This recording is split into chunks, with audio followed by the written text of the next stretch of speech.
Hey friends, what's good? Derek here from Bomb Socks with another day of Bomb Bites, where we feast upon the words of Christ one bite at a time. So today we're going to get into Mormon chapter 8, where we really start seeing Moroni being the caretaker of the plates, as his father has passed on and Moroni's taken the reins with this now.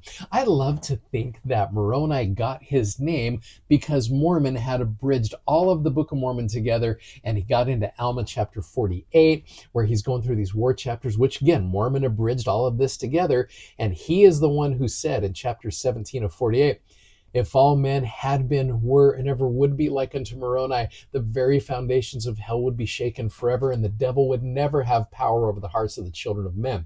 So what do? You name your kid after that guy. I like to think that that's how Moroni got his name. It's from Mormon going through the scriptures and finding such a good example of a guy who shakes hell. I want my son to be like that. And Moroni is that faithful of a dude who literally with his father watched the people being hewn down, and he is one of the lone survivors here and the caretaker of the plates. Now in Mormon chapter 8, the Lord gives Moroni a little glimpse into why these plates are so important, which I know his father testified of those things, but I think Moroni gets his own peek right here. Now one of the things the Come Follow Me manual suggests here, and it says the Book of Mormon was written for our day. One of my very favorite quotes from President Ezra Taft Benson, the Book of Mormon is simply, it is for our day. Jesus Christ showed Moroni what would be happening when the Book of Mormon came forth, which led him to give bold warnings for our day.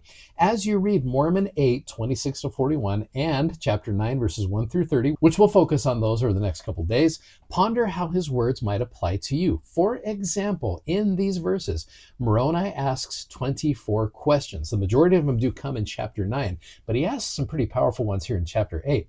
What evidence do you see in these questions that Moroni saw our day? How can the Book of Mormon help with challenges that Moroni foresaw? Now you go over to chapter 8, you look at about verse 35, and there's some cool things that kind of come from this. Behold, I speak unto you, and he's talking to us, I speak unto you as if you are present, and yet ye are not. But behold, Jesus Christ hath shown you unto me, and I know your doing. So here's where Moroni is picturing me, picturing him, picturing me, picturing him, right? And you can keep going with that. But he sees me and he sees my doings, and he starts asking me, and when I say me, I mean the royal me, all of us. He asks questions. I know that you do walk in the pride of your hearts, and there are none save a few only who do not lift themselves up in the pride of their hearts under the wearing of very fine apparel, unto envying and strives and malice and persecutions and all manner of iniquities. And your churches, yea, even every one, have become polluted because of the pride of your hearts. And he talks about how we love money and fine apparel and adorning our churches more than we love the poor and the needy and the sick and the afflicted.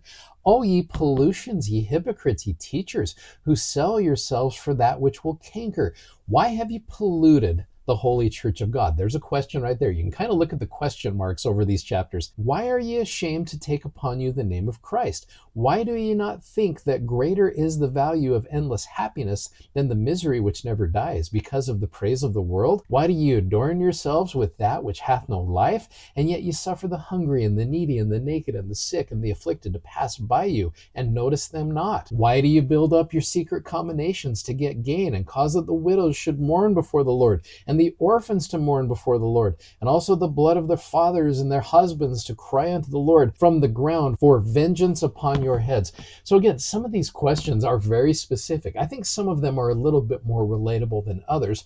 So one of the things I decided to do, just to see kind of what this would look like for our day, is I took all of these questions right here. In fact, I took this very paragraph from the Come Follow Me, and I put it into artificial intelligence. I put it into everybody's current favorite ChatGPT.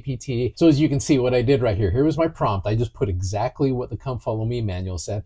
And then I added this. List out these 24 questions found in these verses and reword them so that they are relevant and specific for members of the Church of Jesus Christ of Latter-day Saints in 2024. So as you can see here, you've got the 24 questions that Moroni asks in Mormon chapters 8 and 9. And as you scroll through here, you can see many of these that are relevant. Some of them are a little bit more relevant than others, but like for us, you got verse 38, which actually has many of them. Why are you ashamed to take upon you the name of Jesus Christ? That's a very relevant question for today. And as you scroll through here, you can see many of them are found in chapter 9 as well. Now, what I did, and again, like Elder Bednar said the other night, artificial intelligence can be a wonderful tool, but you make sure you're wise in the use of it.